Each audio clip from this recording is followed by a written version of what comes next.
welcome to another episode of Celebrating Southbridge.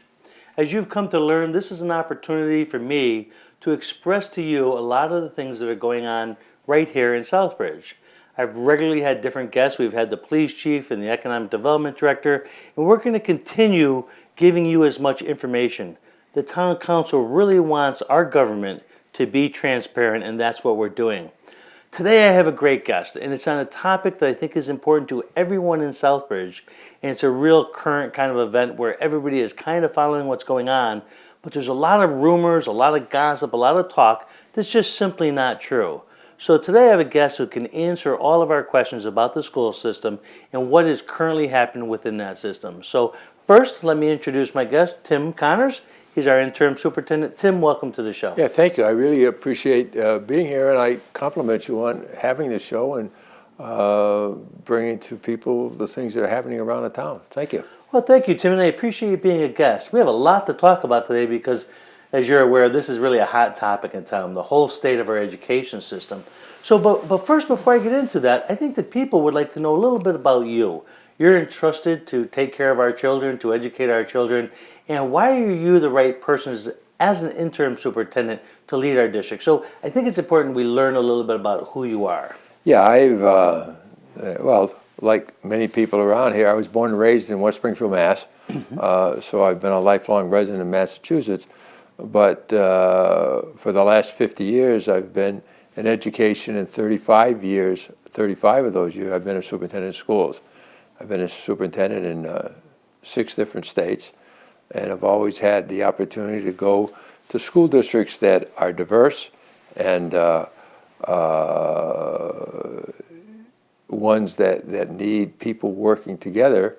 And I think by working with the teachers and administrators and city and town personnel and Danbury, Connecticut, White Plains, New York, Bloomington, Minnesota, Woonsocket, Rhode Island, Wellesley, Bellingham, and I've actually worked in Oklahoma City and on a project for Harvard and in Georgia. So I've been in many school districts and have a wide range of experience. And most of all, I got into this business because I'm a teacher, and I started as a teacher and coach and decided I would go into administration, but I truly enjoyed being an advocate for children and learning in public schools. So I've had a good career and worked in every community. Has been a community that I've enjoyed being in, and I'm pretty unique in this way that I'm a superintendent that visits schools every day, and when I go into the elementary schools and the middle schools, I visit every classroom, and it gives me firsthand knowledge of what's going on in the schools. So I've been fortunate in my career. I came here to Southbridge because my dermatologist happens to be here in town, and as I came in, I took an interest. I knew where Southbridge was. I knew, of course, in the history of this community in terms of when the eye of the world was on Southbridge, and now it certainly is on the school district. But when I saw that the superintendent had left, I contacted the Southbridge School Committee, and I offered that if I could be of help to help them as they went through their superintendent search, I'd be glad to come out here. And they interviewed me and hired me to be here to the end of the year, and I'm having a good time getting out and seeing firsthand the good things that are happening in our schools. There are a lot of good things happening in the school system. People don't really see it because they're tied up with all the negativity they're hearing about. But Tim, when I heard you were coming into the district, I was actually very excited to hear that you had been a superintendent in Danbury, Connecticut. I know I reached out to the mayor of Danbury, who happens to be a friend of mine. He said great things about you. What impressed me about that is that Danbury, in some ways, while bigger than Southbridge, it's a lot like Southbridge. They have some poor parts of the community. They have some issues that they have to deal with. There's a lot of diversity. Tell me how you see Southbridge compared to some of the other districts that you've worked at. Well, in almost every district I've been in, people have oftentimes come and asked me to come to their district because they've had challenges. My first superintendency was in Woonsocket, Rhode Island, which is a very diverse community. At the time, as you know, they have a rich French-Canadian heritage there, but they had an influx of Southeast Asian students coming in. They have high poverty rates and challenges in terms of economics, And I chose to leave my job as principal of Wellesley High School to go to Woonsocket because I thought I could make a difference in changing the environment for the children in that community. And so it was a great learning place for me. And since that time, every district I've gone to have been diverse communities with achievement gaps that with the people that worked in those communities, I've been able to help provide the leadership and professional development and encouragement. And more often than not, with the leaders in the towns and the cities as well, by working together with parents of doing the best we could to maximize every student's potential to learn. You know, that was one of the important things. When we first came in, we met right away, and we talked about how we could work together as a school system, as a town, to achieve and overcome the challenges you speak of, and how we can improve the district. So frankly, first I want to thank you for that positive working relationship right out of the box. Now, you know, one of the things you keep talking about, and I really like it, you describe issues as challenges. And you've had a very positive outlook in terms of the town, which I like, because I don't focus on the problems of the past. I look at, what are the challenges we have today and how do we overcome them and improve our district. Tell me about your philosophy, because I thought that was really good. It was kind of a lot like mine, and I really enjoyed Well, hearing about it. my philosophy really comes from my mom. My mother, I was born at a time that World War II was on, and my mom had to raise 5 children by herself because of the war. And what she taught us every day is that you need to be optimistic about tomorrow. You need to live by the golden rule in terms of how you treat people. And you need to get as much education as you can, but remember that tomorrow's a better day. And my brothers and sisters and I learned from her. She also made sure we behaved ourselves and respected others. And I was fortunate enough to have an opportunity to go off to college because of my ball playing. And I always remember that, especially when you're working with young people, we can all stop trying to do our best, but if we remember that if we're positive, then tomorrow is going to be a good day. And a recent book that I read called Mindset speaks just to that. It's really applicable to schools, that if you come into work and you have a positive attitude every day, you understand that you're here to help children to learn, and some of them aren't ready for learning yet, but they will be. And if we in the schools think positively, realize that learning is about changing people's attitudes, how we do things, helping them to have a better understanding of how the world around us works, then we're really carrying out the primary purpose of education, which is to help people to live in a democratic society. And being in school, I can't think of a better career to be a teacher, a school administrator, superintendent, that every day gets a chance to work for children. And the joy of my life in this business is certainly heading up the school district, but visiting the kindergartners and then the 12th graders and seeing how our children grow over time. And they pay me every day to go out and look after the children, and it's really a joy here. And in this school district, we have all our kindergartners in one school. I can go and see the preschoolers and the kindergartners, and then go off to the elementary and the middle school and the high school, and I get a full picture of who our children are. And I think we have great potential to bring back some of the good days that were in this school district by adjusting for some of the problems and challenges that we see, because our parents want their children to learn, our teachers are doing their best. We got a great group of principals, but more importantly, as I walk through the schools, we've got nice young people out there that I think want to do their best in working with parents and our school people and the community, by the way. Your police department and your fire department and the town department and others all help, even the bus drivers that use our property for parking the buses so they're here on time. People working together is what helps parents and children to move forward and enjoy their community. And Southbridge is a place that likes its children, so it's a joy to be here. I couldn't agree with you more. I hear too many people who are looking at trashing the town. They're always saying bad things about the town and offer no real solutions. What I like about you is you look at the challenge and then you're trying to find the solution to it, not focusing on the negative, but looking at the way to make change and to really make positive change. One of the things I heard you say a number of times, you could tell good things about our district when you walk through and you look at the facilities and what that means to you in terms of respect by our students and for the district and what our facilities are like. So why don't you tell us a little bit about the basic core of our facilities in terms of buildings and what you think in that area? Well, one of the things that's obvious, and when I knew that I was coming here, for example, my wife came with me. First thing we did, we drove out to the high school, and I just loved the sign up above in terms of home of the pioneers. And pioneers are people who take risks and want to change things.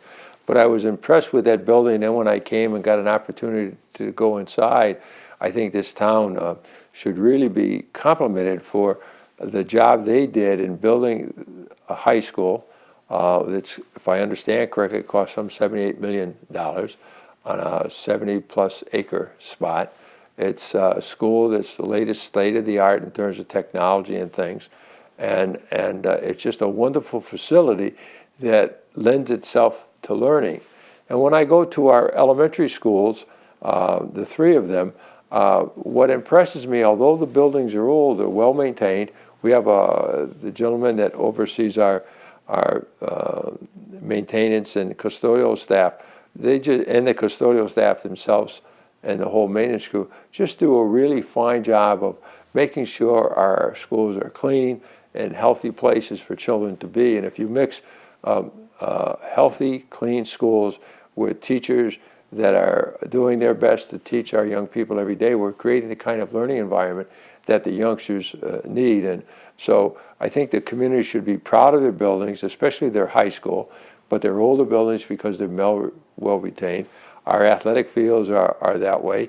We work closely with the community. For example, you know that Head Start is up at Cole Street, and our YMCA uses that. So how do we make good use of the properties that we have for the benefit of the whole community? And I know that's something that you're working with the town council in terms of how does everybody make sure that what we're doing is lending itself to enriching the total community, but most of all in ways that we're examples for our young people to look and hopefully get a sense that if you give back to the community, it'll pay back to you. And I just think not only the facilities, but I know that the town council and the school committees have pretty well funded our schools, and certainly in terms of the building aspects of it, but in terms of just our schools. And outsiders look, and I think if they look at the data, they'll get a picture really that this community has always cared about its children and does a real good job of helping us to provide an environment that's one that will enrich their children's education. So one of the things you did is a new interim superintendent. You come in, you look at our buildings, and you look at the classes and the teachers and everything else.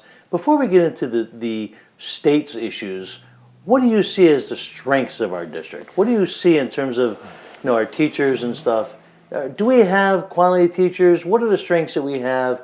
And as you saw the challenges, what were some of your thoughts to overcoming some of those challenges? Well, one of the things, first of all, as you point out, others may drive through town or stop by or talk to others, and they form what they think is an opinion of our schools. Now, I've only been here for 2 months, but I'm in schools every day. And one of the things I learned a long time ago is that it's not about buildings, although they have a wonderful high school building.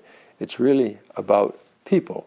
Do we have people in our buildings that care about children, that want to reach out to parents, and do we have people in the community that are supportive of our schools? So I think I've answered the first part, that this community has always supported its schools, but we have people that come here to our schools every day that want to be teachers here, that care about our children, and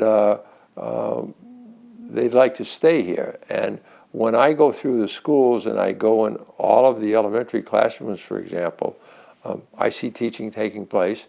I've been at this so long, I don't have to spend an hour in a classroom. I can go in a very short time, answer the questions.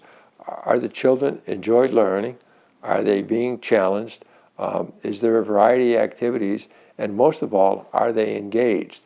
And those are the things that I see in our schools that tells me, and especially, for example, at the elementary schools, We have 3 new principals. It's for one of them, it's their first year. The others, it's their second. But they're master teachers, and they've been in this district, and some of them have born and raised in this district. And they have a commitment to the children and to the schools, and they know their colleagues. And so I'm seeing good things happening in our elementary schools that I would expect to see in any school district that is prepared to teach all of its children. And maybe that's the most important thing that I look for is, are we providing a solid education for all of our children, not for some of them, but all of them? And later on, we'll be talking about some of the challenges.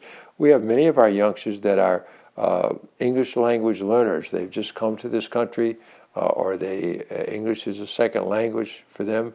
And if people think about that, that's been true for many of us, of our grandparents and others that have come to this country.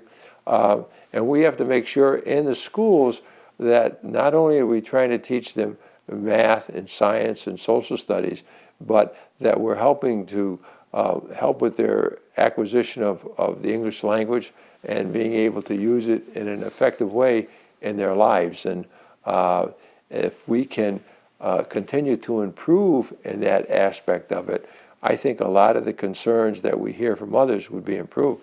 Probably the best thing, though, I would say in this community, and I've said it at the Common Council meeting the other night when I had a chance to talk to them, is that what we really have to do is people have to stop making negative comments about the schools. If they have a concern about the school and they're not sure what's going on, pick up the phone and call me or send me an email, and you'll find that I'll always get back to you.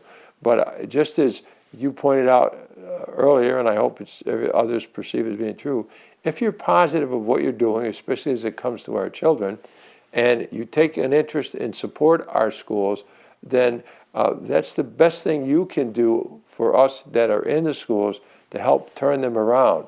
Our children need to know that their parents and their grandparents and citizens of the community have high expectations of our students and of our employees, but also that they're conveying to the young people in this community, go to school and do your best and be respectful, not only of others, but of yourself and of your family and of your community.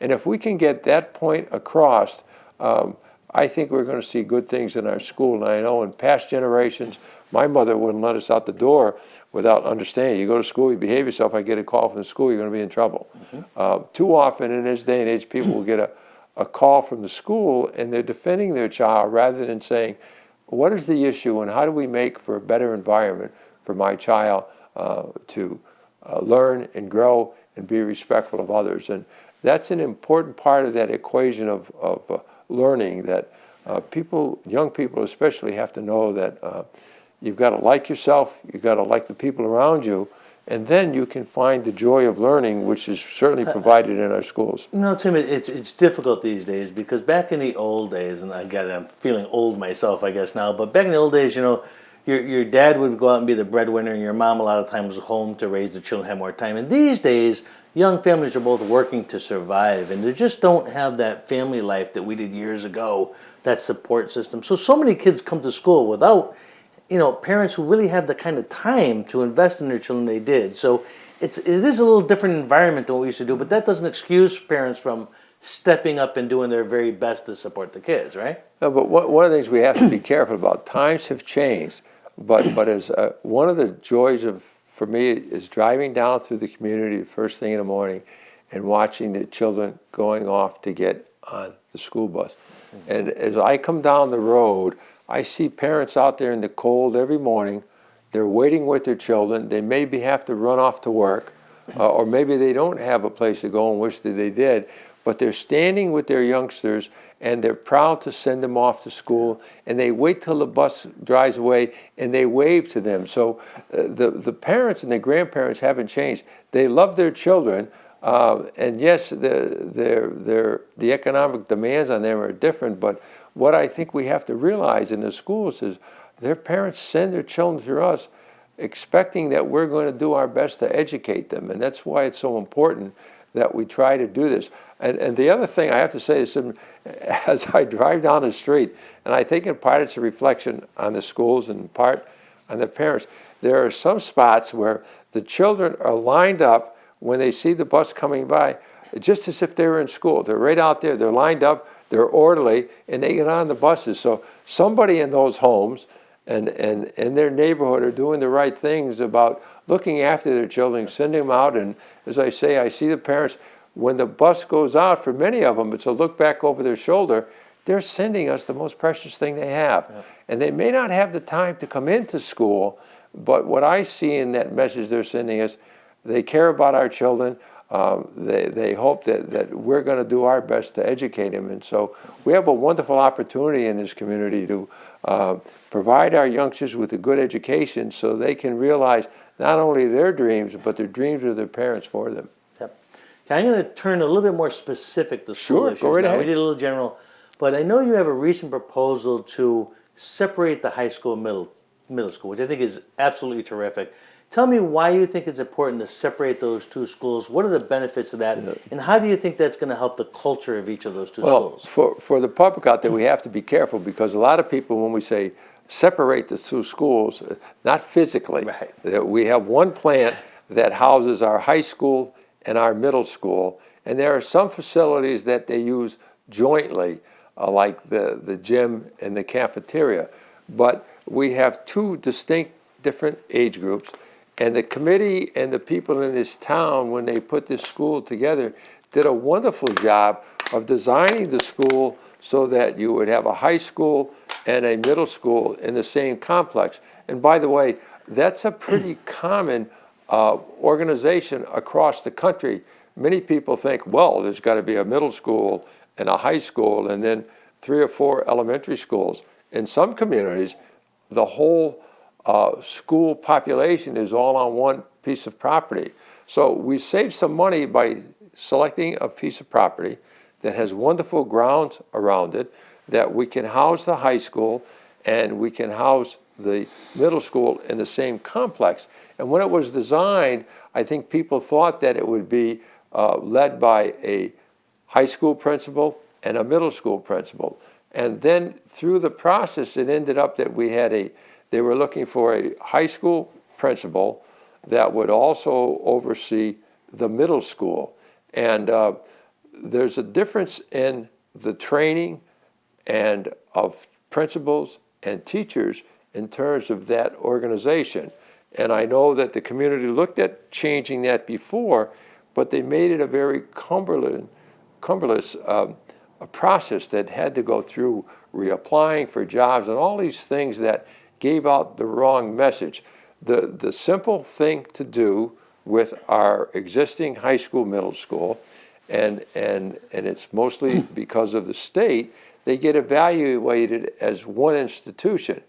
By separating, we evaluate the high school on the merits of that school under the leadership of that principal, and the middle school will be judged as a middle school with the teachers and principal with the skills that they have for working with that younger population, which has to be totally differently organized than the high school side, and probably even on a different bell schedule.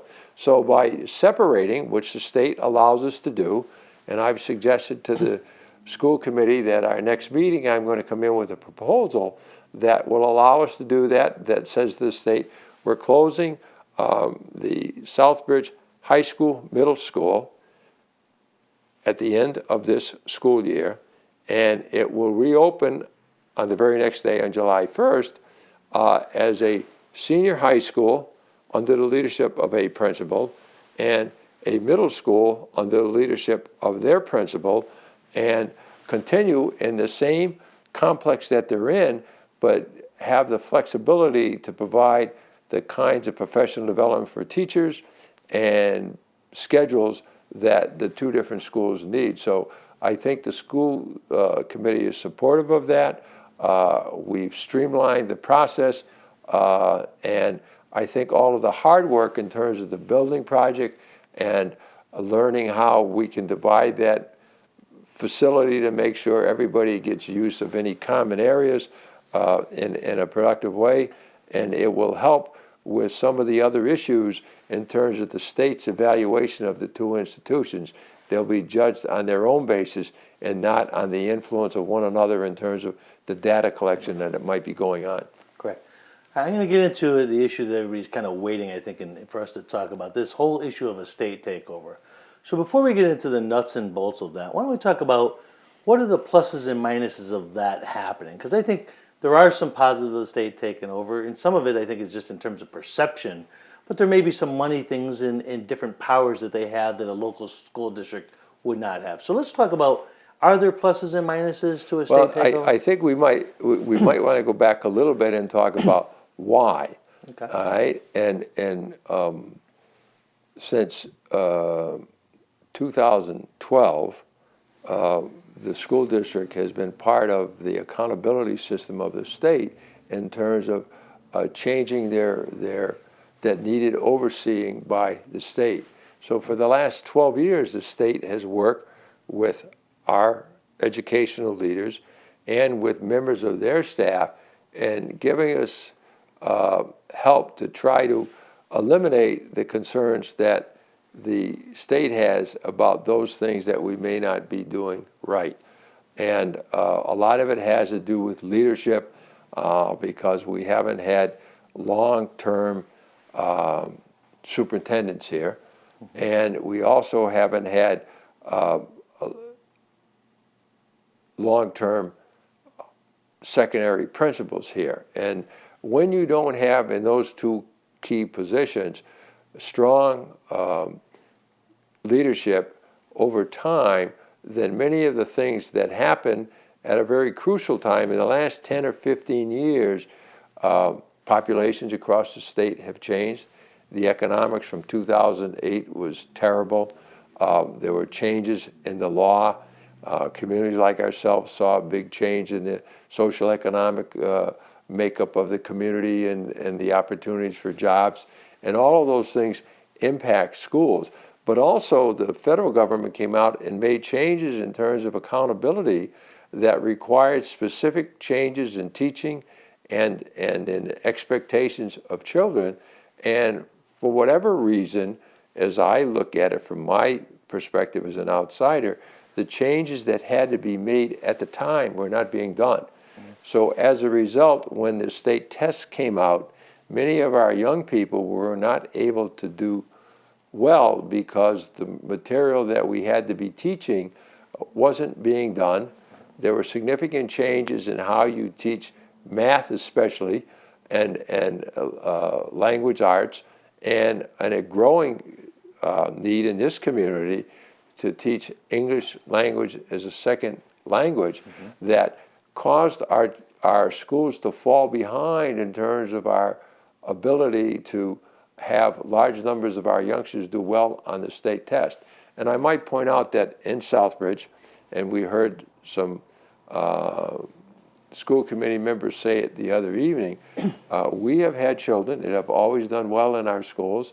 They've gone off to the best colleges across the country, and our young people have gone off to good careers.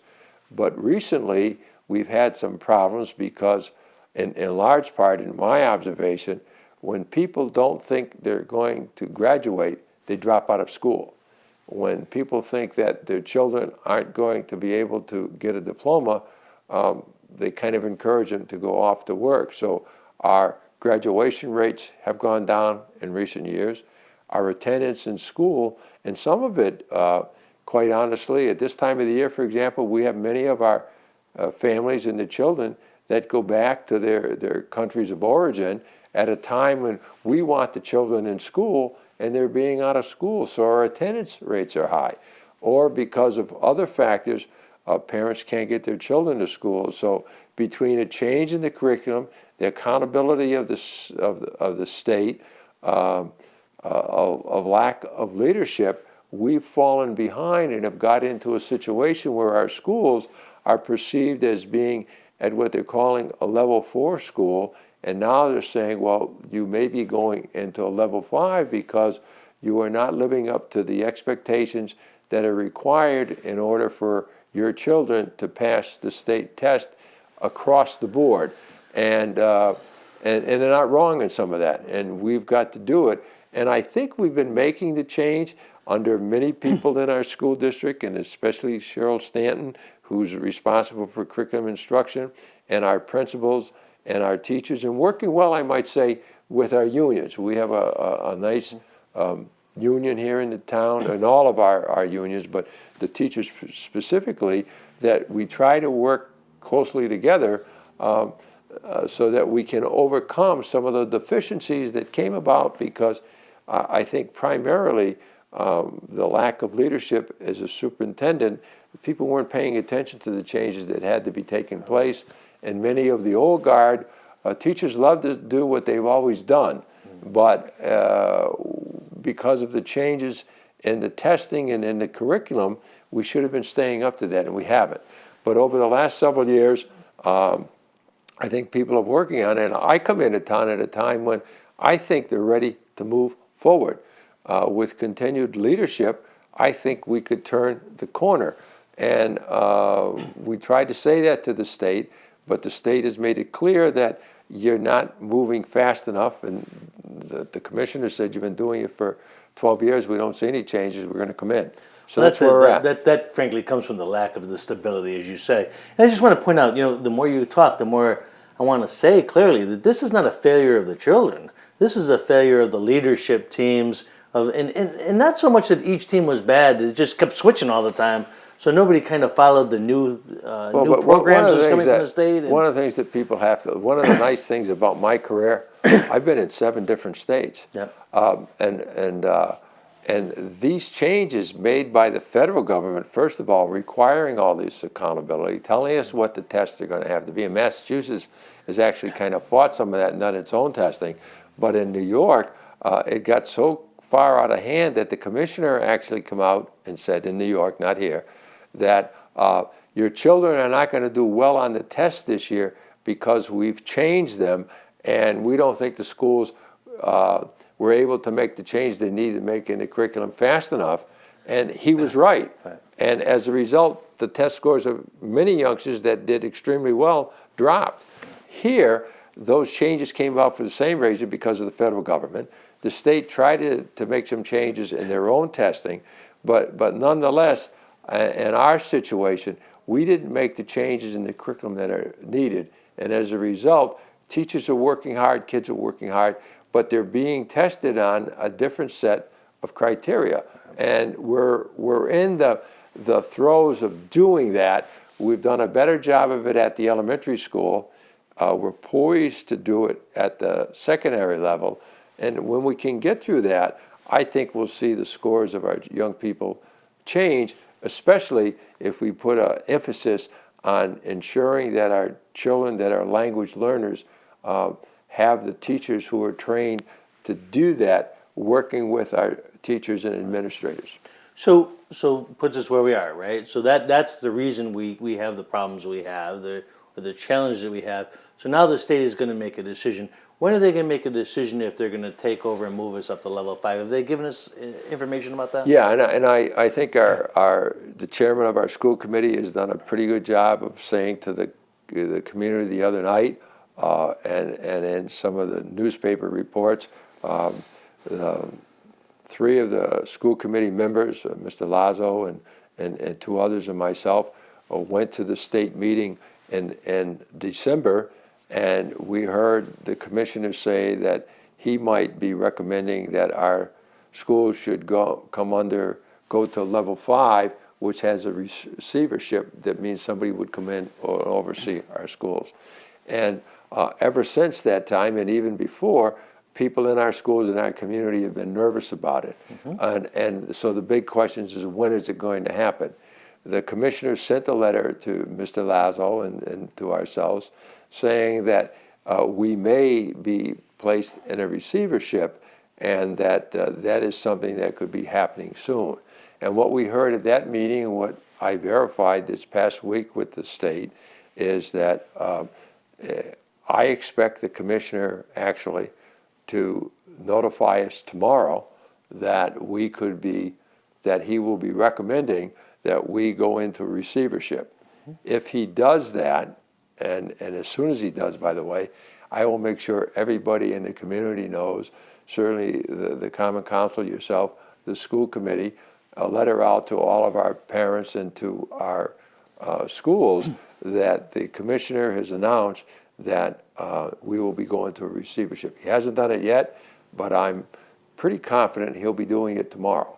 So if we hear that tomorrow, here's what will happen. Once the commissioner says that we'll be going into receivership, he has to schedule a public hearing here in Southbridge.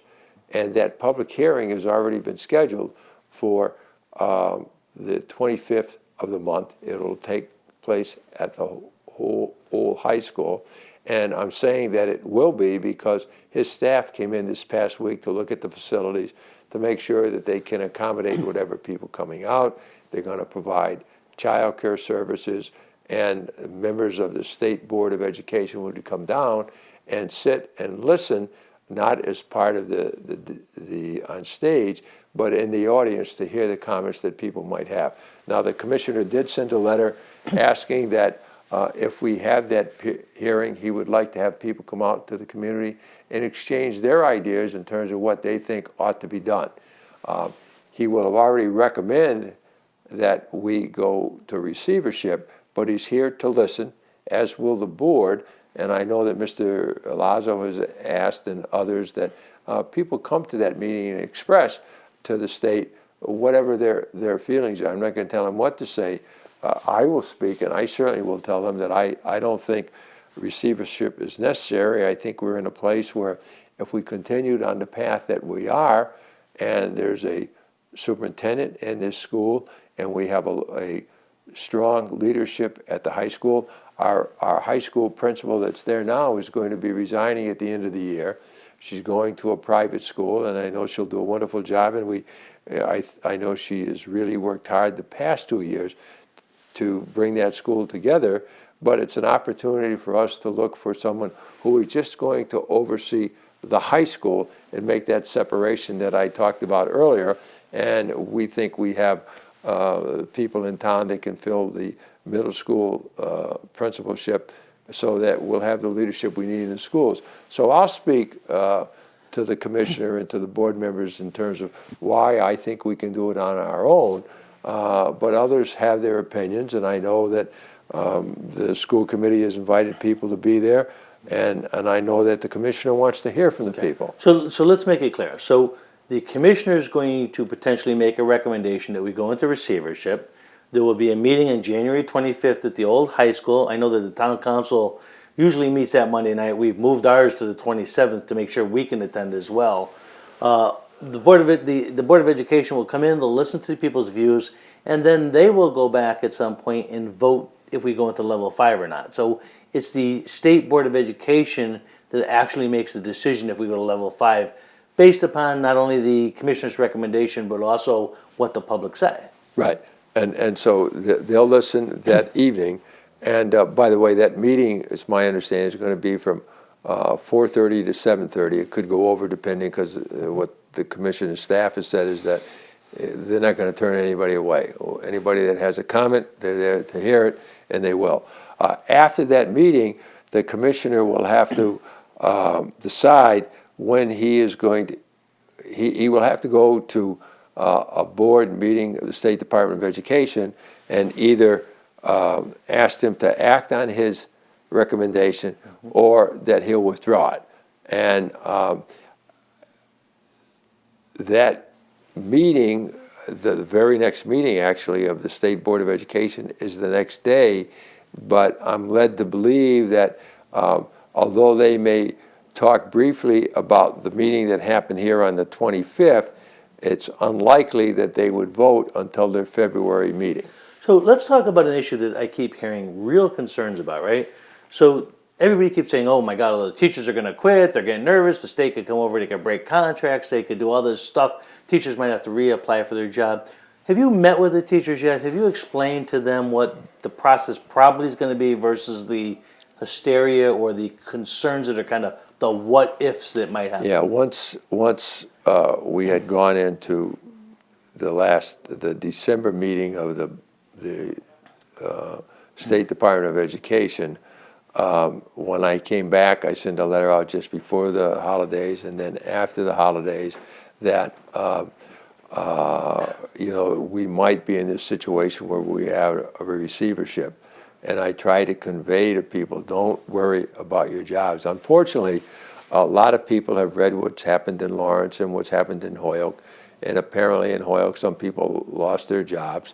And there were rumors that they would have to apply and all these other things. I called the state on Monday. I talked to one of the deputy commissioners and asked specifically, do our people have to worry about their jobs? And they don't. And so if we get word tomorrow from the commissioner that he's going to recommend we go into receivership, I will be sending a note not only telling people that he said that, but I will remind them that from my reading of the law and from what I heard from the state, if people are doing their work and working on behalf of children and doing a good job of teaching, they're not going to lose their jobs. So there are many teachers that have, half of our teachers, let me put another, about 53% of our teachers have been less than 5 years. The rest have been here for more than 5 years. And it's many of the young teachers, good young teachers that are coming here just starting their careers that are nervous. And some of the older ones get nervous as well. But if people are doing their job every day, whether they're a principal or a teacher or whatever their function may be, the receivership is acting in place of the superintendent. His or her job is to help the school district to move forward. We have, there aren't enough teachers to go around the state as it is. We have many really fine teachers in this school. We have many teachers that need professional growth, but the opportunities that will come in terms of helping to train some of those people are here. So my message to everybody is, don't worry about your job, just come to school every day and do as you do daily. And there was a note I just sent out to them that just do your job and work hard on behalf of kids and you'll be okay. So Tim, I don't have a lot of time left. I wish I had another hour because there's a lot to talk about here. But one of the big issues, the report came out and they had the school or the state gave us all kinds of issues that they wanted us to deal with. Has your team and you and your staff, have you organized responses to that and how you're going to overcome those challenges and make the improvements the states want? So are you looking at each individual item and you have an action plan, I guess? Actually, that the state requires a plan that all of the people that were in town before I got here, and during some of that time with Cheryl Stan, but others, the directors and the principals, they have put together a plan to overcome some of the shortcomings. And that is in place. And they've been doing that professional development. And unfortunately, some of it for the high school got put off this past summer. But it's in place. There are actually representatives from the state that have been working with us on it. There are 3 people that come down here, a couple of them weekly, and the other at least once or twice a month, to see that we're making progress in doing it. So that has been taking place so that when I came along and I walked through our schools, I think, okay, they know what they had to do and they're doing it. So I think in that respect, we're in good shape and we're moving forward. And when they come in to do, if there is a receiver and do their turnaround plan, a lot of it is already in place. And it's just a matter of making sure that there's a turnaround. I think the bigger issue is a superintendent that's here over time, that's seeing that things are carried out, and strong leadership in our schools. And as I mentioned, I know that K through 8, and I'll include 12, although I know our principal's leaving, that have the leadership that they need in order to go forward. So on the one hand, I can understand the commissioner's goal because he's like the school committee, myself and you and others. We want our children to get the best education we can provide them. And he's doubtful that we're going to turn the corner, but he hasn't been here. And I think with my experience, I feel confident in having walked through the schools every day for the last 2 months that I think this school can move forward with or without the commissioner and get us to where we need to be. So Tim, we're going to close up, and this is really, I think, the important question. There's a lot of parents out there watching this TV show, and they're scared. This is their children. As you said, they send their most precious asset to the school system, and they want a quality education. What do you say to them to say, hey, you don't need to look at another district. You don't need to use school choice. You should keep your kids in our district.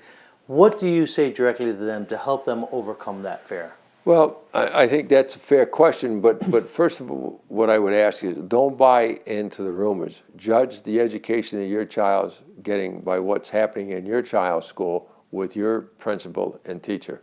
And no matter what community I've been in, what state I've been in, whenever parents pay attention to school, they talk to their children's teacher, they talk to their children's principal, their children have done well in school. So part of the turnaround that's needed in this community is you as parents have to join the rest of us in terms of talking to our young people and talking to one another in terms of how do we make sure that every child is getting an opportunity to maximize their potential. If we communicate that way and let our young people know that we care about them, we want them to learn, we want them to be respectful of one another, I think there's no need to look outside of Southbridge. You can get the quality education you need for your child, so he or she can go whatever school they want, but we have to work together.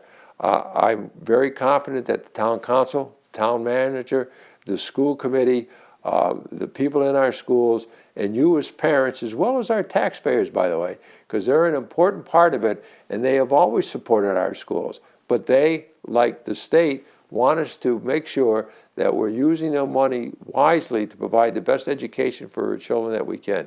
And I know that the school committee is, the members are long-time residents. They want the community to have the best schools for their children that they can.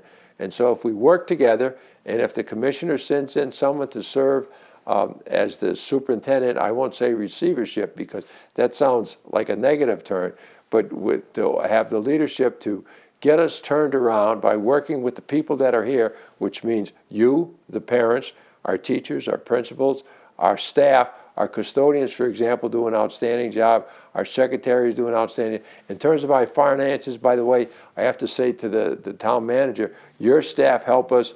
The safety and well-being of our kids, we have a resource officer in school. If we work together, and if the commission is joining us in doing that, if we work together, our schools are going to be significantly better in 3 years than they are today. Yeah. So as a closing message for this show, first I want to thank you for watching this show, but most importantly, what Tim just said is extremely important. This is a community that has to all work together. We have to help educate our own children. We have to make sure that they have lunches and food and the things they need to prepare to have a successful day.